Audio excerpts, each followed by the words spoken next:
নমস্কার বন্ধুরা, আমার চ্যানেলে আমি আপনাদেরকে স্বাগত জানাই। ইঁদুর কোনোভাবে যদি বাড়িতে একটাও চলে আসে, দেখা যায় কিছুদিনের মধ্যেই বাড়িতে ইঁদুরের উপদ্রব অনেকটাই বেশি হয়ে যায়। আর এই ইঁদুর যে শুধু খাবার দাবার নষ্ট করে দেয় তা কিন্তু নয়, অনেক সময় জামা কাপড় কেটে দেয়, বই খাতা কেটে দেয়, আবার কখনো কখনো দেখা যায় অনেক দামি দামি জিনিসও নষ্ট করে দেয় এই ইঁদুর। যার কারণে ইঁদুর তাড়ার জন্য বা মারার জন্য অনেকে আমরা ইঁদুর মারার বিষ, বিভিন্ন ধরনের ওষুধ কেমিক্যাল কিনে নিয়ে আসি। তবে সমস্যা কি হয়, ইঁদুর দেখবেন এমন জায়গায় বাড়িতে মরে পড়ে থাকে, আমরা কিন্তু সহজে খুঁজে পাই না, বাজে দুর্গন্ধ ছড়ায়। তাছাড়াও যেহেতু অনেকেরই বাড়িতে ছোট বাচ্চারা রয়েছে, আর সেই ওষুধ কেমিক্যাল যদি বাচ্চাদের হাতের মধ্যে কোনোভাবে লেগে যায়, অনেক বড় ক্ষতি হওয়ারও সম্ভাবনা থাকে। যার কারণে আমরা ওষুধ কেমিক্যাল অনেকেই ব্যবহার করতে ভয় পাই। তবে ইঁদুর না মেরেই ওষুধ কেমিক্যাল ব্যবহার করা ছাড়াই আপনারা কিন্তু খুব সহজেই ইঁদুর বাড়ি থেকে তাড়িয়ে দিতে পারেন। তেমনই একটা দেশি পাওয়ারফুল টোটকা আপনাদের সাথে শেয়ার করব। আর এটা যদি আপনারা একবার ব্যবহার করেন, আপনাদের বাড়িতে তো একটা ইঁদুর থাকবেই না, বাড়ির আশেপাশেও আপনারা একটা ইঁদুর দেখতে পাবেন না। তো চলুন দেখে নেওয়া যাক কিভাবে আপনারা ইঁদুর না মেরেই খুব সহজেই বাড়ি থেকে তাড়িয়ে দিতে পারেন। প্রথম নিয়ে নিয়েছি এখানে একটা পাত্র, আর নিয়ে নিয়েছি এখানে দুটো শুকনো লঙ্কা। চাইলে এখানে কাঁচা লঙ্কাও ব্যবহার করতে পারেন, তবে ঝাল যাতে একটু বেশি হয়, ডাইরেক্ট ব্যবহার করা যাবে না, যেহেতু অনেকটাই ঝাল রয়েছে। একটা কাঁচির সাহায্যে ছোট ছোট টুকরো করে কেটে নিচ্ছি, তবে চাইলে এটা জলে ভিজিয়ে থেতো করেও কিন্তু ব্যবহার করা যাবে। দুটো আমার এখানে কুচি করা হয়ে গেছে। আর নিয়েছি এখানে কিছুটা পরিমাণের পেঁয়াজ। যে পেঁয়াজ একটা লালচে হয়ে থাকে সেই ধরনেরই পেঁয়াজের ব্যবহার করবেন, কেন কি সেই লালচে পেঁয়াজের একটা ঝাঁঝালো স্ট্রং গন্ধও রয়েছে। একটা গ্রেটারের সাহায্যে কিছুটা পরিমাণের পেঁয়াজ আমি এখানে গ্রেট করে দিয়ে দিচ্ছি। আর দিয়ে দেব এখানে আমি কিছুটা পরিমাণের বেকিং সোডা, এটা কিন্তু বেকিং পাউডার নয়। আর নিয়েছি এখানে লেবু। লেবুটা কিন্তু এখানে অনেকটাই শুকিয়ে এসেছে, তো এখান থেকে আমি কিছুটা লেবুর অংশ কেটে তারপর 1 চামচের মতো লেবুর রস দিয়ে দিচ্ছি।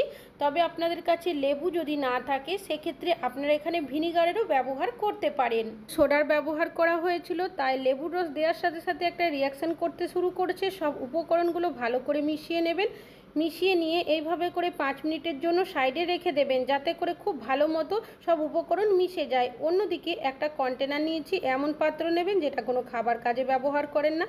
দিয়ে দিচ্ছি বেশ কিছুটা পরিমাণের আটা। আপনারা এখানে চাইলে ময়দা, চালের গুঁড়ো, খারাপ হয়ে যাওয়ার যে কোনো কিছুর ব্যবহার করতে পারেন। এখানে কোলগেট, আপনারা যে কোনো সাদা ধরনের টুথপেস্টের ব্যবহার করতে পারেন। দুটোর মধ্যেই কিন্তু কিছুটা করে কোলগেট দিয়েছি। তারপর খুব ভালো করে আগের মিশ্রণের সাথে কোলগেটটাকে আমি মিশিয়ে নেব।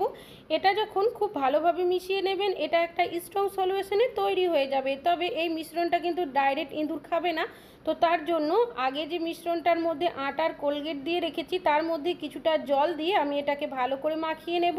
তবে এখানে কিন্তু একেবারে অনেকটাই জলের ব্যবহার করবেন না, না হলে অনেক বেশি পাতলা হয়ে যাবে। ঠিক যেভাবে আমরা আটা ময়দা মেখে থাকি, ঠিক সেইভাবেই কিন্তু মেখে নিতে হবে। আরও কিছুটা পরিমাণের জল আমি দিয়েছি, তারপর এটাকে আবারও ভালো করে মাখিয়ে নেব। তো দেখতেই পাচ্ছেন এই ডোটা কিন্তু তৈরি হয়ে গেছে। এবার এখান থেকে ছোট ছোট প্রথমে লেচির মতো করে নিতে হবে। সাদা ধরনের টুথপেস্টের মধ্যে এমন কিছু প্রপার্টিস থাকে যেটা ইঁদুর তাড়াতে খুব ভালো সাহায্য করে। তো কিভাবে এগুলো ব্যবহার করবেন সেটা পুরোটাই শেয়ার করব। কিছুটা পরিমাণের ঘি দিয়েছি, তারপর খুব ভালোভাবে এই যে লেচিগুলো বানিয়েছি গোল করে হাত দিয়ে এইভাবে করে একটু চ্যাপটা করে নিতে হবে। আর এগুলো কিন্তু একটু পাতলা ধরনেরই করতে হবে, খুব বেশি মোটা করা যাবে না। ঘিয়ের মধ্যে একটা সুন্দর গন্ধ রয়েছে, এই গন্ধের কারণে ইঁদুর দেখবেন খেতে অনেক বেশি আকৃষ্ট হবে। তাছাড়াও এখানে টুথপেস্ট ব্যবহার করার কারণে দেখবেন ইঁদুরের এমনই একটা রিয়াকশান হয়ে যাবে, ওরা কিন্তু বাড়িতে 1 মিনিটও থাকতে পারবে না। তো সবগুলোই একইভাবে আমি তৈরি করে নেব।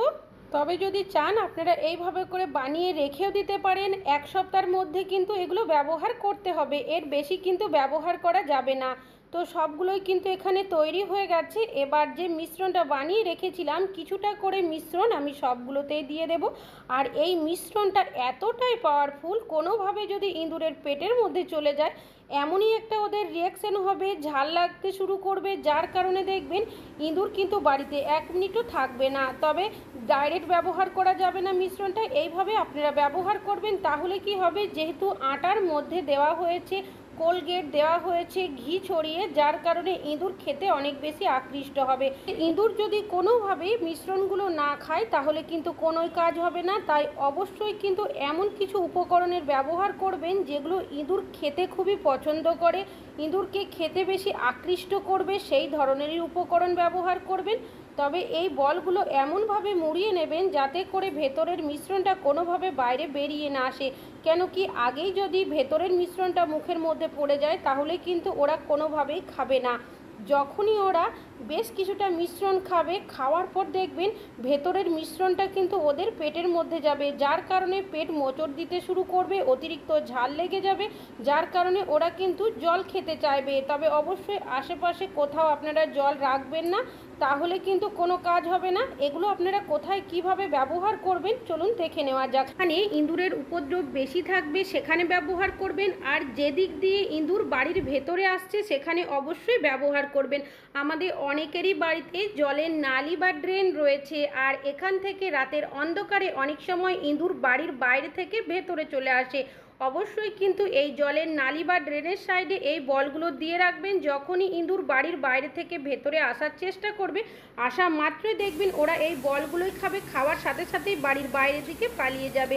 তাছাড়াও কোনো কারণবশত যদি আমরা আমাদের মেন দরজা রাত্রেবেলা খোলা রেখে দিই বা দরজা লাগাতে ভুলে যাই বা জানালা খোলা রেখে দিই, সেখান থেকেও দেখা যায় ইঁদুর বাড়ির বাইরে থেকে ভেতরে চলে আসে। ছাড়া আপনারা জানালা দরজা অবশ্যই বন্ধ করে রাখার চেষ্টা করবেন। তবে যদি কোনোভাবে আপনারা খোলা রাখতে চান সেক্ষেত্রে এইভাবে করে আপনারা বল বানিয়ে রেখে দেবেন। যদি কোনোভাবে ইঁদুর বাড়ির বাইরে থেকে ভেতরে আসে তাহলে কিন্তু দেখবেন ওরা আগেই এই বলগুলো খাবে।